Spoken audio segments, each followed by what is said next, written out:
Ashama harka fuunee hordoftoota keenya kabajamoo fi jaallatamoo guyyaa har'aa sagantaa waltajjii qabannee isinii dhiyaannee jirra. Waltajjiin teenya guyyaa har'aa marii haala qabatamaan biyyattii keessatti gaggeeffamaa jirurraa wal mari'achuu deema. Kaniin qabadhee isinii dhiyaadhee Dambalii Kombolchaa yookaan Diinee Kombolchaa aktivistii Facebook irratti namni baay'ee ni beeka. Sadirratti mariidhaaf guyyaa har'aa kana istiidiyoo teenyatti argama. Mee marii teenya sagantaa dhimma yeroo irratti gaggeessuun dura jalqaba warra isan beekneef wal barnootaaf garuu xiqqoo isumarraa waa'ee isaa yoo dhageessan gaarii jettee nama mee keessummaa keenya asitti nu argamu keetiif galatoomisin jennaa xiqqoof barsiisime daawwattoota keenya warra isin beekneef. Hayya isinillee asitti nasimachuu keessaniif guddaan isin galatoomfadha. Ani maqaan kiyya Diinee Dambalii akka Kombolchaa warri magaalaa teenyaatis na beeku abbaan kiyya Yusuf Isila Dambal kana warri keenya beekama saniifin anis maqaa haakoo kiyyaa waan ta'eef akka maqaan isaan dhokanneef Dambal kana ilaa hanga sadarkaa ammaatti qabee deemuu ni jira. Diinee Dambaliin hin beekama. Garuu Facebook irratti Dambalii Kombolchaatti na beekan namni baay'een. Dambal haakayyoo kiyya. Haakayyoo kiyya. Amma akka hawaasni keenya guututti hanga ilmaan adeeran kiyyaa Dambaliin yaamaman warra Dambal nuun jaan. Anis maqaa san akkan dhabamneef jechaan hanga maqaa jiraachisu jechaan muggaafate. Hayyee asitti nu argamu keetiif baay'ee galatoomisin jenna. Mee garuma sagantaa teenya mariitti haa dabarru waltajjiin teenya marii guyyaa har'aa kan irratti xiyyeeffatu yookaanis fuulleeffatu dhimma waa'ee abaawoo qoqqooduu irratti yookaan abaawoo keessaa forjii baasu yookaan waa'ee miidhaa abaawoo irratti gaggeeffamu paartii tana yookaan hawaasa biratti jaalatamummaa qabdu tana maaliif mootummaan kun irratti xiyyeeffatee akkanatti qoqqoode isii tana mee maal si fakkaata? Gaariidha waa'ee abaawoo kana dhugaa gaafachuun kee baay'ee hedduu nama gammachiisa. Abaawoo qooduun mootummaa kana qofaa miti kan eegale. Siigala mootummoonni dhufaa dabran gaafa sirna dargiitillee yeroo dhageenyu wanbadee jaaniititti maqaa addaatti moggaasanii gaara keessatti ittisuu turan akka uummanni keenya sodaatu godhuu turan yeroo dammaqinni hin jirre keessatti jechuudha. Sirni dargiitis kanaanii fayyadamu gaafuma abaawoon jaaramteewu. Eega dargiin cabe immoo addi bilisummaa Oromoo eega seentee biyya hanga tokko bara 90 fi tokko 90moota keessa biyya Itoophiyaa tana seentee egaa qabsoo isitti waraanas cimsachaa uummatas dammeeffachaa eega itti fufte booda mootummaan wayyaanee kan dhufe kun humna jabaallee qabaatu ummata Oromoo kanaa fi adda bilisummaa Oromoo tana addaa baasuudhaaf waa hedduu yaadee ture waa hedduu yaadee xumura irratti abaawoo shorar keessaadha maqaa jedhuun diraamaa yoo amma dura dhageesse viidiyoolee adda addaa dalagee keessattuu naannoo Harargeetti baddannoo Kombolchaa fi naannoo akkanaa kanatti baadiyyaa teenya keessatti jechuudha uummata bitee namoota tokko tokko irraa gaa ammallee abbaan garaa gaa bitamaan yeroo hunda ni jira eega sirna Minilik irraa kaase jechuudha gaafa namtichi mallassaniis akkasuma bitamaniiti qotee bulaa keenya rakkanii sana booda diraamaa filmii dalaganii viidiyoo qarratsanii jechuudha waan ifi hojjetan abaawootu kana hojjetee janii eega uummata keenya dirqiin fudhachiisan booda sadarkaa addunyaatti illee shorar keessaadha jedhanii jechuudha abaawoo tana jibbisiisuuf hanga sadarkaa addunyaatti illee yaaliin mootummoonni dabree hin godhin hin jiru jechuudha. Kanuma kan amma mootummaan biltsiginnaa fi mootummaan nafxenyaadhaan hundeeffame kun kan godhu jirus wanni inni hojjechuu jirus waanuma jarri obboleeyyan isaa yookaan abboottiin isaa warri isa guddisee dabre godhanii irratti godhanii jechuudha kana jechuudha abaawoo tana wanni dhibbaatti godhaniif walumaa galatti abaawoo meesittillee dheereessee walumaa galatti abaawoo wanni akkanatti qancarsuu fedhanuuf namni dhufaan dabraan jechuudha mootummoonni habashaadhaa mootummoonni nafxanyaatis kawayyaaneetis wanni qancarsuu fedhaniif abaawoon biyya Itoophiyaa tana dhuunfatte taanaan jechuudha sirni koloneeffattootaa hin jiru jechuudha uummata Oromoo qofa osoo hin ta'in sabaaf sablammiin hundinuu bilisa bahe jechuun abaawoon biyya Oromiyaa fudhatte yookaan Itoophiyaa tana dhuunfatte jechuun Oromoo qofaa bilisoomaa miti beeki. Wilii sirni malaa nyaataa sirni nama nyaataan guututti Itoophiyaa tanarraa buqqee jechuun ni danda'ama. Kana akka uummanni hin hubanne godhuudhaaf abaawoo irratti shira hedduu yaadu yeroo akka addaa faffaxxeessu addaa faffacaasu eega biyya galan dhiisi osoo biyya alaa kana keessa jiraniitu bakka shaniif baasanii jiran. dandamateetuma as ga'e malee abaa'oon. Kanaaf waliigalatti haariyaa miti jechuu barbaadeeti. Sirni gabroonfataa hundi dhufaa dabraan abaa'oo xiqqeessuu irratti ni hojjeta. Fuulduratti illee hojjechuu danda'a. Garuu xumurri isaanii gaafa bilisummaan Oromoo lafa qabatte qofa kan sirni kun abaa'oo kana xiqqeessuun dhaabbatu jechuu yookaan facaasuun dhaabbatu. Anis asirratti waa dabalachuu barbaada. Dhugumaan jechuudha. Jaarsa kanaaf qooda kaayoo qabna. Eenyu? Daawud Ibsaatiif. Aangoo tana maa gadi lakkisnee qeeqaa turre garuu amma ifa nuu galte jaarsi wanni irra cichee taa'u irbuun nyaatu kaayyoo jalqaba saba sanaa irbuu waada seenan san isaa hin diine waan beekuuf mootummaan amma gabroonfataa mootummaan yookaan nafxanyaa kuni taraa meeqa sosobanii galchanii meertara raa'u isa kana waan beekuuf kaayyoo uummata Oromootiif seenee ture isa waan hin diinee fi isa keessaa isa ba'a jechuun abaa'oo tana forjii keessaa baafatan jechuudha. Ani amma asatti wanni jaarsaaf qooda kaayuuf guyyaarraa waan ta'e taateen guyyaarraa osoo inni ibsa dabarsu jiru mootummaan wayyaanee yookaanis mootummaan nafxanyaa kuni akka ibsisan Oromoodhaaf hin geenye hin dabarre maali wanni ugureef maaf dhorke. Yoo kana dhugaadha. Hatattamaan yoo waan kana dafee dhaamsuu baate summiin tun uummata keessa facaati. Uummanni Oromoo kan ifiifuu yeroo ammaan tana akkanatti bohokee jiru sirni gabroonfattoota adda addaa eegarra dhufe sirnoota nafxanyaa kana hunda fudhachuu waan didaniif yoonii fi labsiin kun uummata kana keessa facee sirni nafxanyaa ka amma dura hidda hin hidhatin kun ni buqqa'uu danda'a uummata kana tokkoomsuu danda'a waan jiruuf sodaa waan qabaniif dafanii abaa'oo tanarratti tarkaanfii adda addaa yookaan isii tana dhaamsuu fi dhabamsiisuu irratti zaadiddanii hojjetanii kana jechuun wanni isaan gaafummaa biyya alaa jiranuu isaan kana taraa kamaal jechuu deemee Eertiratti itti makamees dhaaba kana adda fottoisuu hin dandeenye jechuudha. Hin dandeenye yoo ta'e irraa warri fottoqu kun bakka galma waan takka godhuu hin danda'an. Maaliif dhaabni guddaan bakkuma jira. Fakkeenyaaf amma shanee abaa'oo akkuma gaafa mallas garee futsii tuqeetiin ture gaafa mangistuu wanbadee jeen mallasii sogguu dhufe maal jeen shifta shororkeessitoota jeen kunoo maal itti moggaase shanee itti moggaase.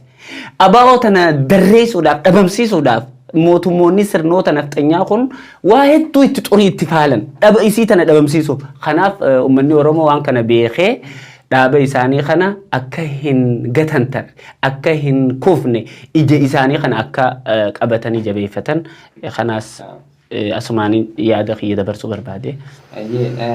Paartiin tuni eega seerri yookaanis heerri biyyattii seeraan biyyata keessatti qabsaa'aa jee heeraan immoo raggaasise maaliif paartii tani hidhuu irratti ajjeesuu irratti xiyyeeffatee mootummaan kun hawaasa keessaa akka fudhataman harkanne godhuu irratti amma warreen duraan qabamee hidhaa jiru osoo hidhaan bahin ammas bakka takkatti isaanumaa hidhu bara sagalummaan isaanii akka hin baane ukkaamsu jira. Egaa waan beekuu qabdooti mootummaa ka amma dhufe kun namni warri amma biyya qabate kun namni dogongorri hin jiru hayyoota keenyarras dogongorri xiqqaan tokko jira. Maaliif namni maleekaa miti dhugaanii dogongora shawwadamuun xiqqasho miidhaa nurra fidee jira. Hayyoonni keenya garuu shawwadamuun Oromoodha jennee nama sirna nafxanyaa keessa guddate nama wayyaaneen guddifte deeninnatii wayyaaneen guddifte Oromoodha jennee ilma abbaa gadaati jennee fuunee iddoo san geessuun tokkoffaa dogongorri hayyoonni keenya jalaa miliixee keessaa tokko kana. Lammaffaa ammaasis waan hin jechuu barbaade bilisummaa fi siyaasaa addaa beekuun dirqama. Maaliif bilisummaa fi siyaasa jechuun bilisummaan ija siyaasaatiin ilaalamuu qabdi. Maaliif yoonii fi ija siyaasaatiin ilaallee ummata kanallee wanna keessa galchuu dandeessa. Ummata bal'aa kanallee rakkoo keessa galchuu dandeessa. Bilisummaan ija siyaasaa keessa galuu qabdi. Yoo ati maammeedhaati imma fedhii kee hin beekon. Feetu kaafaa deeggaruu dandeessa. Feetu sirna nafxanyaa kana deeggaruu dandeessa. Feetu Itoophiyaalizimitti amanuu dandeessa. Feetu sirna Minilikitti amanuu dandeessa. Feetu bilisummaa tanatti amanuu dandeessa. Ati garuu maammeedha beeki gaalaan. Malee ati Oromoodha taateef bilisoo sirnaan ani hordofu ati hordofuu dandeessa jedhee si amanuu hin danda'u. خان أما ركون أما أورومو مدتنا سيماتي المابا قداتي جاني نمتشوكم في إنسا مالي هوين إسا مالي أصون باتين فوداني أجت أراد كيلو ديجا جولي دا غنك أني أراد كيلو جيسون تكوفا أن بكخنا تديفا مالينا غدا تغنغور رايون نخيني دراتاتي خيسا تك مالي نمتشسرنا ديني نتيتين قدت نمتش أماري قدت نفتش نفت أنيا وجين قدت فوداني المابا قداتي جاني جيساني أجي خايوتو خانا هون دافيدي qabsooteenya haga tokko gama boodaatti kan deebise waan kana kanaaf ummanni keenya hayyoonni keenya illee dhaamsiniin dhaamu ani isaanirra beekeetiin wal yaadachiisu yoo taate malee yeroonii fi qabsoon oromoodhaa galma geessu nama aangeessitan nama hooggana gootan adda baafachuun dirqama maaliif namni kun maal hordofa namni kun sirna kam hordofa namni kun maalitti amana kan adda baafachuudha jechuu barbaadeeti walumaa galatti sirriidhaanis asirratti xiqqashoo idaachuun barbaada nama kanaanii kaniin bare yookaanis namni hedduun kabare gaafa mootummaan TPLF ariitee dhufee mootummaa naannoo Oromiyaa itti aanaa Lammaa Magarsaa toon filamee yookaan shuuman booda barre nuti caffee mootummaa naannoo Oromiyaa yoo nama kana sadarkaa kana kam fiddu ta'e inni maal jee dubbate Hayilamaariyaam Dassaalany Mallas Zeenaaween hundi akkaanaan Piraayim Ministeera ta'u ni beekanii jee dubbate eega beekan jechuudha namni kun akkamitti gaafa duraanii san jechuudha waan san Piraayim Ministeera ta'uu isaanii beekee Hayilamaariyaam Dassaalany amma aangoo dadhabee jee keessaa bu'ee maan ani bar dhaajoon qabsooytee TPLF Oromiyaa keessaa qawwee takkaan Tigraayitti hin galchine bar hin agarree bar waan isaan galchan Hayilamaariyaam Dassaalany biitti qofu jirti biita malmarra jee yookaan inni gallakkisuu isaatiif tola inni bakka san gadhiiseef dafee shallame bar badhaasa garagaraa shallame nagaa lafa kaayami bakka san fudhachuuf jecha bakka nuti dogongorreetti gaafa inni bakka saniif deemu lammaan dabarsuudha Jawaar malee namni bakka tana arkeen jiru yeroo sanitti Jawaar yeroo hedduu didee jira galatoomuu Jawaar yeroo hedduu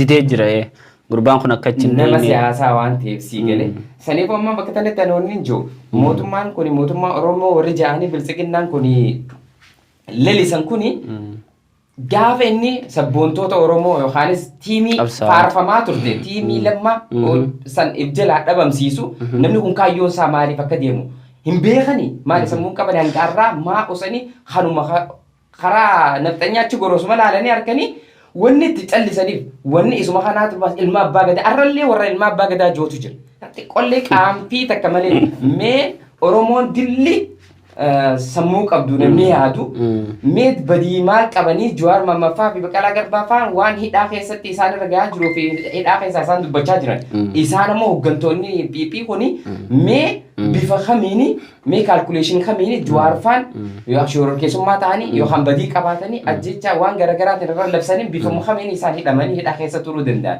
mee Oromummaaf yaaduu fi sabboonummaa dhabamsiisuu laalanii harkanii mootummaan wanni irratti xiyyeeffachuu jiru asirratti dhugaa si yaaduma keetirratti si dabala gaafamaatii na gaafatte irratti jechuudha wanni ati beeku qabdu sirnaa fi nama dhuunfaa walitti fiduunis rakkisaadha maaliif kan Jawaar faayidamma sirnaa beeki ummanni Oromoo hanga sirni kun jirutti akkaanii fi bilisummaa hin qabne akkaanii fi biyya isaarra jiraachuu hin dandeenye beekuu dandeessa amma asirratti abiyyi achi haa dhaqu malee Jawaar faan hayyoonni Oromoo akkuma gaafa Mangistuu akkuma gaafa Wayyaaneetti hidhamuun maali ammallee sirnaa jira sirni kun buqqa'u malee Oromoon hidhaarraa hin haftu du'arraa hin haftu amma jiru inumaatu kan duriin adda sirnoota dabraniin adda eega Minilik cabe booda wanni akka amma Oromoo mudachuu jirtu hin jirtu lammaffaadha Minilikii fi sirni namtichi kun fidee jiru garaagarummaa tokko hin qabu wanni inni hojjechaa jirus fakkeenya alaamaa Minilik alaamaa Mangistuuti illee miti Mangistuun akka isaa kanaan Mangistuun akka yaada hundarraa ni qaba hundaa akka Mangistuus ni qaba akka Hayilamaariyaam ni qaba dhagay Mangistuuti irraa hin siifuudha inuu anamma Mangistuuti irraa hamaadhaan sinjaa amma jaarraa 20 takkaafaa kana keessatti osoonii fi Mangistuu yeroo sanii Mangistuun ammaan tana biyya tana bulcha jenne haala akka abiyyi kanaan hin bulchu maaliif Mangistuun yeroo sanitti Itoophiyaa tigdamje አንድ ቋንቋ አንድ ሃይማኖት አንድ ማልን ጀነ ቤክ ኢትዮጵያን አድርሲቱ ጄ ገሩ አማራ ኦሮሞ ማልን ጀነ መንግስቱን ናማ ኢትዮጵያን ጃለነ ጩፈ ቀዌረ ዳቡ ቱሬ ናማ ኢትዮጵያን ጃለነ ጩፈ ሂዱ ቱሬ ገሩ ኹኒ sirna mangistuu saniin illee bulchutti hin jiru jechuu barbaadeeti walumaa galatti. Sirna hamaa, sirna mangistuu irraa hamaati. Yoo xiqqaate sirna Minilikiin garaagarummaan isaa wanni qabu hin jiru. Harmuman umuree Minilik malee sirni Abiyyi deemuu hin jiruu fi sirni Minilik waan takka garaagarummaa hin qabu. Hayyoota Oromoo guututti hidhaanaqee jira. Ilmaan Oromoo guututti ajjeefamu jira. Daa'immanii gudeedamu jira. Haadholii gudeedamu jira. Kuni sirna Minilik malee sirna mangistuu keessaa hojjetamee hin beeku. Kanaafin sirni kun hanga jijjiiramutti Oromoon furmaata harkachuu hin dandeessu. Addi bilisummaa Oromootiin hanga sirni Itoophiyaa tigdam jiru kun dhabamutti hanga wanni Itoophiyaa nurra faarsitu buututti addi bilisummaa Oromootis yeroo hunda ni rakkattis adda facaatis walitti deebitis garuu Oromoon dammeeyxee ilaaluu qabdi. Ammas mee gara gaafiitti aanutti si dabarsaa gaafiinti lammaffaa qabsoon gaafa Jawaar jiruu fi eega Jawaar amma hidhaa keessa jiru booda buburraa'uun qabsootuun mee maal akka ilaalcha keessatti maal si fakkaatti mee irraa wal mari'annu. Kuni dhugaadha gaafa hayyoonni baay'een amma hidhaa jiran haga tokkootu duraa miliqee biyya alaatti ba'e malee kunis baay'ee nu danqee jira maaliif uummanni keenya dhugaadha amma jaarraa kana keessa dammaqee jira. Jawaar ni jaalatan. Kun waan wal somnuu miti ni jaalatan. Akka Oromiyaa walii galaatti ni jaalatan. Beekamtii amma hayyoonni baay'eetu jira dhugaadha warri Jawaar wajjin beekamtii isaa ol qabu akka Profeesar Mahammad Hassan illee yoo fudhanne imma Jawaarii ol beekumsi isaanii jennee fudhanna kana nuti garuu keessattuu qeeroon amma isa kanaatu hedduu jajjabeessa. Sagaleen isaa hedduu nama kaasti nama hawwisiisti qabsootti nama gabbaasti fi ammaasis akkasitti sodaa hin qabu. Qeeroo tana onnee wanti godhuuf jecha tokkummaa cimsee ture Jawaar Mahammad bakka kanatti qooda guddaan kaayaaf anilleen beekumsaa fi wanni hayyootaa fi obboleeyyan isaanii irraa walitti hidhatee waliin akkasitti socho'ullee kanaatu xiqqoo danqaa nutti fide haa ta'u immoo kana qofa osoo hin ta'in mootummaan kun akka nuti hin yaadne nu godhe akka uummanni Oromoo hin yaadin irratti taasise. Mangist mallasilleen akkanan goone beek gaafa mallas wayyaaneen biyya fudhattu akka Abiyyi kanatti hatattamaan akkanatti daddaffitti ifaa xiqqashaa tokko garsiisee akkanatti dafee ittiin dukkane mallas yoo xiqqaate waggaa 5 uummanni Oromoo harkan kannineef waggaa 5 lolli irraan dhaabbanne waraanni bilisummaa Oromootii fi isaan yoo xiqqaate baadiyyaa fi bakkoota adda addaa keessatti wal dura dhaabbachuu turan. Kuni sirna mallasi waan mallasillee nu godhin nu godhe. Hanga hayyoonni Oromootiif qabsaa'onni Oromoo biyyarraa galan nuti garaa bal'annaa ani ilma babbaa gadaa ani akkasii jeeti laal gosh jechaa si fe'ata amaarri ni beek waanuma haatisaa itti guddifte waanuma warri isaanii itti guddise Oromoo irra dalagee jechuudha. Kanaaf qawwee naqee Aamboo amma fakkeenyaaf Aamboo yoo fudhanne Aamboo wayyaanee nuti dadhabdee turte gaafa Hacaaluu Hundeessaa du'e Aamboo keessa uummataa fi waraana walqixa godhe. Dhugaan wallaggi komaandi poostii jalaa turte ni hundandamanne ammaa'u namtichi kun haala kanaan Oromoo qabe lammaffaa immoo fuudheeti Jawaar Mahammad hidhe haa akkaan ta'u akka malee ta'u yoonii fi namni kun jiraate uummanni Oromoo kun fincilanarraa hin dhiisu waan ta'e beeka iccitiidhaan Hacaaluu ajjeesisiise carruma san keessa hayyoota Oromoo kana hidhuun uummata Oromoo gatan tarsiistee akka waliin gallee fi xiqqeessu qabsoon teenyatuun akka buburrootti kan nu duraa taasise kanaa jechuu barbaadeeti kuni garuu yeroodhaaf malee ittiin fufuu beek yeroof itti fayyadama malee karaa dheeraa isaan akka hin deemne kana innilleen ni beeka jeetiin yaada. Anis asirratti dabalachuudhaaf amma qabsoon tarsiimoo baasuudhaaf barreeffama dhedheeraa Jawaar Mahammad Facebook irraa nu gadhiisu sayyaanne beekte amma inni jiraachuu dhabuu keessa hanqinni guddaan nu mul'ate tokko motorri qabsoo tanaa motorri qabsoo qeerroo isa ta'uu hanqina guddaa banamee jiru yookaan nu mul'ate jechuudha. Karaa biraatiin hayyoota biraas hedduu qabna garuu namni akkasaa nama hamilee godha ijoolleetti siyaasaadhaan qeerroo tana hogganuu jiru fakkeenyaaf waan kaleessa mudatee irraa dubbachuu fedha kaleessa namni waa xiqqashoo tokko baalee roobee keessatti hiriira bahanii isaanii deemu jiru mee xiqqollee namni kun xiqqollee wanni isaanii dhageemu fakkeenyaaf namummaan isaaniitti hin dhageemu humaniitii wanni jaamu kun maaliifi nama hanqisan yoo hiriira ba'e mee jala fiigeetuma qawweetti qabatee jechuu sii galee qawweetti qabatee rashan yookaanis ajjees mee yoo qawwee saba keessa hiriira kana bittinneessuu danda'a yoo fiiganii ijoollee tana ulee xixiqqoon yookaanis qabuu danda'an boombii aaraatillee yoo darbe xiqqashoollee namummaan itti dhagahamuu dhabu garaa jabeenya isaan nutti agarsiisan maal agarre viidiyoo sanarraa eeggatanii gisee isaan dhufan jala fiiganii rashan yookaanis dhawanii ajjeesu Kana raga jechuun piippi jechuun kana jechuudha. Amma bilisiginnaa jechuun kana ta'uu nu garsiisan. Bilisiginnaa dirqiin nu deeggara. Yoo nu deeggaruu baattan isin ajjeefna. Bar namni yoo si jaalate waan ati hojjettuun hojiin teessee haa jaalachiiftu. Badhaadhina baantan san dhugaamti lafa kaayate akkasitti hawaasni fiifu si jaalataa si jibbaa san hawaasan murteessa. Ilmaan isaanii akkana jala deemaa ajjeesaa nu jaaladha. Waan ajjeesan garuu hin dubbatan. Isin miinaa hin dubbannu nuti garuu nama gaariidha. Ifi nama miidhaa nama miidhan san hin dubbatan. Akkas jechuun maal jechuudha?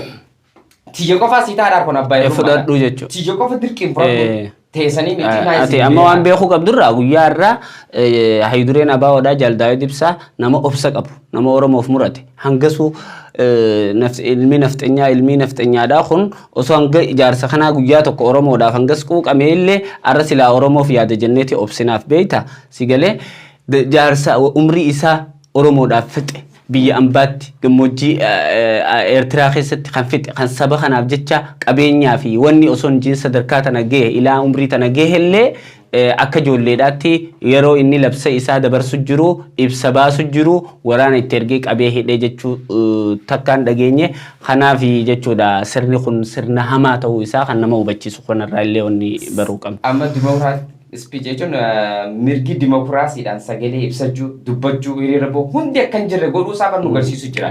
Kana jechuun maal jechuudha? Dimokiraasiin hin jirtu jechuu bargabaabduuti. Dhibbatti hin jirtu. Yoo nuti deeggartan malee yoo nuti bilisiginnaa bar nuti isin ajjeenu akka feene isin goonaa nu deeggaraadha.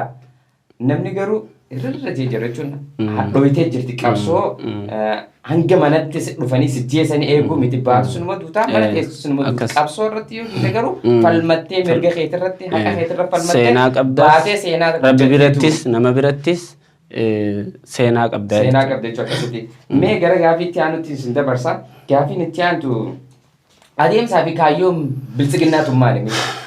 Dhugaadha adeemsaa fi kaayyoon isaanii ati waan beekuu qabdu irra deebi'ee irree fullee xuxuqeetiin jira waa'een namticha kana sirni namicha kana sirna Minilikiin wal fakkaataadha garaagarummaan qabu jeetiin jira ati waan beekuu qabdu akkuma dhuunfaa isaatittuu sirna yoo dhiisne akkuma dhuunfaa Abiyyitittuu yoo laalle Abiyyi maal faarsu jiraadha laal maal jaa Oromoon waan ijji agartee sammuun tee murteessiti akkasii mire yoo ijji teetun hin agarree sammuun tee murteessuu hin dandeessu waan agar atumarraa qabdee Abiyyi yoo hordofte anamma Abiyyi himannaa namaatiin miti kan hin dhugaa akka inni sirna nafxanyaa hordofuuf badhe waa takka himannaa awwaan antijatti nama lametta namaatti nama nu beeke adeemsa isaa laaleetiin osoo sadarkaa tan uummanni Oromoo isarraan hubatin akka inni sirna nafxanyaa hordofu osoo uummanni bal'aan keenya kun hin hubatin dura an akka kiyyatti hubadheetiin jira jechuun hin danda'a maaliif waan namni deemuuf ati ni beekta fardi biraan si ga'e malee siin diru akkasii mokkam an waan namtichi kun deemuuf jalqabaan deemu waan namni hawwu waan namni itti mirqaanu laali nama san namni san waan san hordofaa beeka ana biyyi adeemsa isaa keessatti waan isa gammachiisurra yeroo inni masaraa Minilik faarsu yeroo inni waa'ee dur faarsu yeroo inni maaliin waan naannoo Amaaraa jirtu tana Laalibalaa fi maali waan wannummaan isa gammachiisu waanumaan Minilik gammachiisu waanuma Haayile Sillaasee gammachiisu waanuma Haayile Sillaaseen hawwu bakkuma Haayile Sillaaseen deemuu fi bakkuma inni dhaabbatu kanaatu isarraa calaqqisa kanaaf fuula isaatirraa gammachuu kana argama kanaaf namticha kanarraa waa'ee Oromooti eegganna Oromootana kabajaa itti godha jennee abdachuun nama titicharraa damma eegu sanja yoo taate malee ilma Minilikirraa warri waa'iin eeggadha jee isanuuf faarsu yoo jiraate yoo tariigaa Oromoon sadii jaanii Oromoo karaa Oromoo garaatii fi Oromoo maali tajaan Oromoota garaasan yoo taate malee Oromoonni dhugaa qulqulloonni ilma nafxanyaa sirna nafxanyaarraa wayii eeggatan jee yaadoon akka kiyyatti kana jechuudha waa'een isaa. Anis asirratti ni tiidha waa'ee Abiyyi kanarraa fakkeenya warri hojjettootaa fi deeggartoonni bilisiginnaa hundinuu wanni isaanii mul'atu beekte tabba isaan irra dhaabbatanii yaadan qofaatu itti mul'ata. Miidhaan isaan ilmaan Oromoo foon isaanii irra gahu kun itti mul'atu. Amma waan inni paartii inni Finfinnee keessaa eebbisiisu Projektiilee gurguddoo kana jira. Naannoo keessanitti fakkeenyaaf gara magaalotaa fi aanootaatti mee bilisiginnaa maal hojjette? Kan faarsuu qabdu yookaanis dubbachuu qabdu. Projektiilee gurguddaan badhaadhinni si hojjete maal fa'a? Naannoo sanitti waan jiru san waan hawaasa fayyade, waan kan hojjete, waan san jettee amma jalqaba osoo gaafii Oromoo hin deebisin gaafii nafxanyaa gammachiisu waan Finfinnee keessatti hojjetamu bar amma nafxanyaatu itti gammada malee Oromoon dura gaafiin si deebi'uudha. Gaafin deebi. Oromoon qabdu takka osoo hin Gaafin abbaa biyyummaatu hin deebi. Oromoof maal hojjechuu jiranii biltsiginaa tuni. Laal maame ati wanni beekuu qabdu warri garaa kun biltsiginnaa tana qofa keessaa meeqa dhufe. Sirna Minilik irraa eegalee akkuma reefu sii tuqetti ni jiran. Borus jiraachuu danda'an. Maaliif anaafeti tokko mean tarii garaa kiyyaa fi ilmaan kiyyaa fi mana kiyyaa yoon guuttadhe dantaadha Oromoo warri jiru. Tokko lamaan warra akkasiiti warri akkasii kun dargii keessas ni jira ila sillaasee keessas garaadaa fi damiina jaaniiti kaayuu turan naasii maati sirna Minilik keessas akkasumatti gaafa gobanaa daaceefaa akkasumatti kaayanii jiran gaafa dargiitis gaafa kanaas jechuudha gaafa wayyaaneetis gaafa wayyaanee kana dheengaddan yoo fudhatteme gaafa qeeroon akkasi qabsoof hin insitu kaabineen ol baatee maal jechuu turte rooba Ameerikaan roobuuf shamshiyaaf irra hin qabnu jechuu turan xumura duba mootummaan sirna wayyaaneedhaa san cabee warri nummaaqmaaqsuu ture san qaanfatee alaabaa adda bilisummaa Oromoo uffateen wajjin ijoollee wajjin dhiichisuu ture. Kanuma warri ammaan tanaas biltsiginnaa faarsu jiru. Boruus ni faarsa uummanni kun. Maaliif? Ummata gruppii yookaan garee sabaaf yaaddu osoo hin ta'in garee garaaf yaaddu. Jara kana irraa haasa'uun akka kiyyatti naa'uun barbaachisu. Maaliif waan hin beekuuf jecha. Kanaaf waa'een isaanii kanuma asumarratti dhaabuu barbaada. Teenya guyyaa irraa asumarratti goolabneetuma mee dhaamsa akkuma walii galaatti dhaambantu yoo qabaatte Oromoodhaaf waan dhaamtu yoo qabaatte dhaambantu. Dhaamsiniin dhaabuu gabaabumatti ilmaan Oromoo uummanni Oromoo keessaaf ala jirtan qeeroon Oromoo xiqqaaf guddaa osoo hin jenne yaa ilmaan Oromoo sirna hamaan nurra dhufee jira. Garaa keessaa nu boo'u jira. Haadha teenyaa gudeedamu jira. Obboleetti teenyaa gudeedamu jira. Obboleeyyan keenya adduu jira. Obboleessa keenya adduu jira. Bakka jirtanii yeroo namilee wal cabsitan ammaa miti. Yeroon goobanaadhaa fi abbootii garaatiif gurra kannitan ammaa miti. Bakka jirtanii tokkummaadhaan haala jirus keessa jirus kan duraanii daran qabsoonni qoftini kaate Oromoo qofarraan hin baane. Hundi keessan qabsoon kufte jettanii mooraaliin keessan akka hin cabne mangistuu mallasuu ni cabe. Sirna hattuu kana osoo inni hidda isaa gadi hin jabeeffanne osoo hin ifanne osoo hin dadhabne osoo abdiin murre tokkummaadhaan kana daran qabsoo teessan kanaan duraanii daran finiisitanii akka finciltanii firraa buqqiftan akka hayyoota keessan hidhaa baafattan kana abdiin isin irraa qaba dhaamsiniin ilmaan Oromoo fi uummata Oromoo walii galaa qabu kanuma galatooma. Ayyee anis xiqqashoo asirratti waan inni tiidaadhu tokkooti jira. Ani qabsoo Oromoo tanaaf sii galee irkannoon nu barbaachisu. TPLFitti hirkachuu dhaabuma fedhetti hirkachuun nu barbaachisu. Oromoon qofti nu gahaadha. Maaliif qaama biyyattii san keessatti biyya san biyyoonni godha. Itoophiyaa san Itoophiyaawwan godha. Oromootan. Oromoon tun diinagdeen haa ta'u siyaasaan haa ta'u baay'inaan haa ta'u waan cufaanu cimanee isiin qabduutu yookaanis dandeenye. Diina kana hin ta'etti bite. Isiin qabduutu Oromootan Oromoo godhee Itoophiyaa san Itoophiyaa godhee biyya san jiraachise. Saniifuu qabsoo tana irkannoon alatti of ta'uudhaan sii galee akka qabsaawaniin Oromoo lafa sadatti dabala. Sagantaan teenya guyyaa irraa kana fakkaata marii bal'aa goonee waltajjii guyyaa irraa kanarratti waan hedduu mari'anne kana keessaa sagantaatti aanu gaafa sagantaatti aanuun hanga walitti deemnutti sagantaan teenya guyyaa irraa asumarratti goolabna waan nu hordoftaniif galatoomaa isiniin jenna.